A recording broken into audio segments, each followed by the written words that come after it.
Hello and welcome to @Rochelle Rogers, a YouTube channel where we take topics in the news, celebrity or otherwise, and we discuss them through various views. So the topic I would like to discuss today comes out of the state of Alabama, and there is a lawsuit filed against the state for farming out prisoners to work at private companies.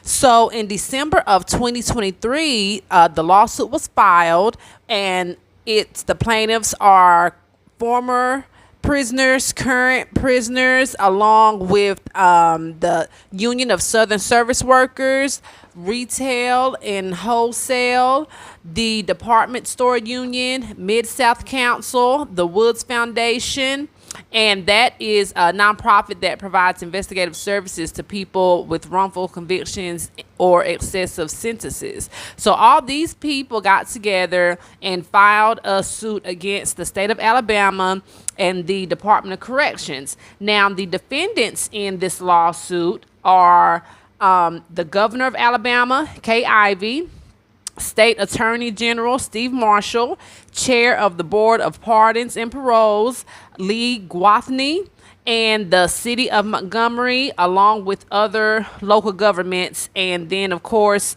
franchises of McDonald's, KFC, Wendy's, Burger King, meat processing companies, packing plants, government entities such as city offices, Anheuser-Busch distributors, and other private businesses. So these are the defendants. Now, since 2018, about 575 companies and more than 100 public agencies in Alabama have used incarcerated people for cheap labor. Okay, I mean, like I said, anywhere from the fast food to the landscaper, janitors, metal fabricators. I mean, they are using these prisoners in all aspects of labor. And many people want to say it's the illegal immigrants that are coming over taking the jobs. But I would argue to say, after learning about this, that it's not the illegal immigrants, it's the prisoners that are taking all the jobs. Because according to this lawsuit, these inmates were forced to work 80 plus hours a week at whatever said company. 40% of their check went to the state. Okay, so 40% of the money that they made went to the state. Okay, and it was reported that state officials took in $450 million from leasing these prisoners. So if you guys are taking in that kind of money from leasing these prisoners, why are y'all taking taxpayer dollars? I would think that you could alleviate some of the taxes on your state's citizens if you're bringing in this kind of money from leasing out prisoners, right? So where is the money going? Okay, if you're not alleviating some of these state taxes, where is the money going? Which I'm sure we can all take a good guess on where that money's going, in somebody's pocket, in somebody's bank account. Nevertheless, so I don't think it's the illegals taking up the jobs. I think it's these prisoners that's doing it, because the state of Alabama surely is not the only state that's doing this. They're probably just the first state to get called out on it. Okay, trust and believe. So the lawsuit also says that the Alabama's Department of Corrections are forcing these prisoners to work at the companies, right? So it's one thing if you give this prisoner an option, say, hey, this is something you can do to help pass the time, and we're going to take all your money, but, you know, this is an option for you to, I guess, get out of these four walls, your cell, whatever it is, I don't know. I mean, I could kind of get with that, right? Give that prisoner a choice. And if the prisoner chooses to not do that, then that's just what they choose not to do. Because guess what? One of the goals of prison is incapacitation, which is keeping a person inside in order to prevent them from committing other crimes. So if they're incapacitated, then they are that's a part of the goal of the prison, right? So they're quote unquote doing their part. So the lawsuit is saying that if a prisoner refuses to do this kind of work, then they are being punished. They are being subjected to cruel and unusual punishment for refusing to be a leased worker, which is not a requirement unless it was said in some type of paperwork when they were charged, when they were convicted. You're going to serve this much time on top, and you have to be at least a worker. But if that's not the case, then their only obligation is to be incapacitated, okay? Which is to basically sit down and do your time. That's really the only real requirement that they have, is to be locked up, your physical freedom is gone, and do your time, okay? It's not a requirement to go out here and be forced to work and do something that you're not a willing participant in, okay? So it's also, the lawsuit is also stating that the state is denying parole to prisoners that are eligible for parole, so that way they can continue to be leased out, okay? Now, not only are they taking in all this money on top of still taking taxpayers' money for this very system that they claim they need tax dollars for, but they are also using prisoners to fill in vacancies of the prison. Like, you have prisoners that are working inside the prison because they don't have any staff. And then when the prisoner doesn't want to do that job anymore, they are subjected to cruel and unusual punishment. So not only are you using prisoners to work in these private companies for little or nothing, taking away jobs from the everyday American that needs jobs, but you're also using them to fill vacancies in the actual prison. So now they're working as prison guards. They're cooking the food, they're cleaning they're cleaning the jails. They're being, quote unquote, overseers of different wards or whatever, because they don't have the staff. So that's saving money, in addition to the money that you're bringing in addition to still taking taxpayer dollars, right? Where's the money? Where is the money? Okay. So the lawsuit is also saying that what the state of Alabama doing is essentially labor trafficking, and it is no different than convict leasing. And convict leasing replaced slavery right after the Civil War, because, just real quick, the Civil War, of course, abolished slavery legally, right? And slavery was the South's way of making money. I mean, if it had not been for slaves, the South wouldn't have none of what it has right now had not been for slavery. So when legally they couldn't have slaves anymore, that's their whole livelihood gone. Boom.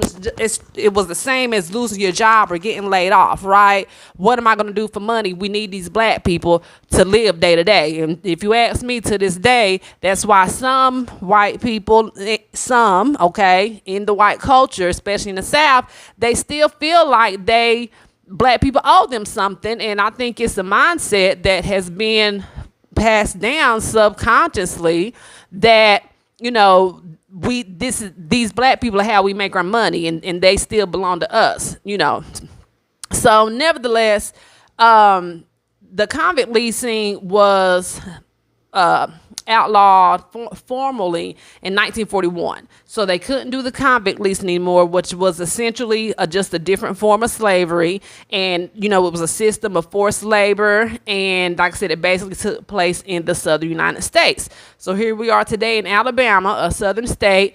They're just doing the same thing. They cannot get over the fact that you cannot use disenfranchised people and to make money off of. Work your job like everybody else, okay? Invest, do something like that. But these states in the South, they have to stop trying to use individual people, as a way to make their money and finance their day-to-day living and take care of their families and send their kids to college on, okay? Get over it. You lost the Civil War. You cannot use people for free labor anymore. Figure something out. So, anywho, the point is, the lawsuit is saying that it's just another form of convict leasing, which was outlawed in 1941. And so, what is going to happen?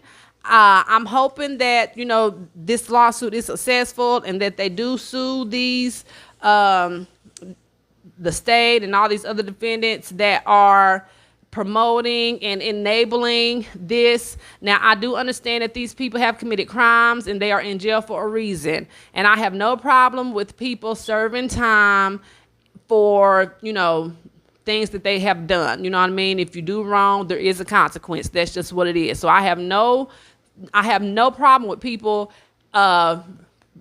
reaping the consequences of their actions. But what I do have a problem with is people taking advantage and exploiting and being unjust and immoral in that punishment, okay? Now, if you got a prisoner and you say, hey, do you want to go do this job? You're not going to get this, you're not going to get paid. We're going to take half the money. And they say, okay. But when it's time for that person to go up for parole and release, they need to be released, okay? You should not keep them in there all because you want to keep exploiting them and taking their money.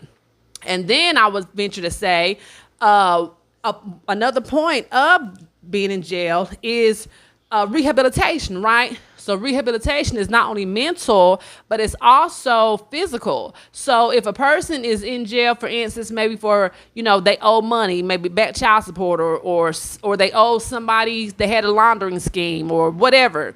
They need to pay back some money. Hey, guess what? You can go be leased out. We're going to take 40% of your check. 40% of your check is going to go towards the debt that you owe out in the world, that helped you get in here in the first place. So that way, when you get out, that will help with the rehabilitation part because you can get out of jail and start off on a better footing because you don't have to worry about paying back whatever debt you had to pay because you were leased out and worked, and the money that you made being leased out went towards your victim or victims, right? Or whoever you owe. I mean, that could be a thing, which I wouldn't have a problem with that either. And I'm sure a lot of prisoners wouldn't have a problem with that as well. So, but the problem comes in, like I said, when you exploit, take advantage, take 40% of their money, still take taxpayer dollars, and then you bringing in $450 million as a whole, and you still crying broke. Where's the money, right? So that's where the problem comes in. And then the problem comes in to where you are using cruel and unusual punishment to force these prisoners to even be leased out. I said the only obligation they have is to be incapacitated, okay, which is one of the 4 goals of being in prison, incapacitation. So they don't have to go out and work and do extra if they don't want to. If they just want to sit in their ass and look at the 4 walls for the whole time they in there, then guess what? That's all that they're required to do. Okay, that's a part of the incapacitation. They don't have to do this extra stuff in order to put money in your pocket so you can feed your family and send your little kids to school to make sure that they don't, do the wrong thing, which they probably are. You just ain't caught them. But anyway, my point is, it's cruel and unusual. I agree with the lawsuit. I hope that they win, and I hope the former prisoners that were able to get out, I hope that they get some type of retribution, and I hope the state of Alabama does the right thing. Do the right thing, okay? You got procedures and policies in place for a reason. What is so wrong about following the policies and procedures? People just ain't gonna do right. And it's the evil. It's nothing but the devil. And there's so many people out there that's full of it. So all I can say is I hope it works out on the plaintiff's end, and we'll just have to keep an eye out on it. So thank you for listening. Thank you for watching. I hope you enjoyed the video, and I will see you on the next go round. Bye-bye.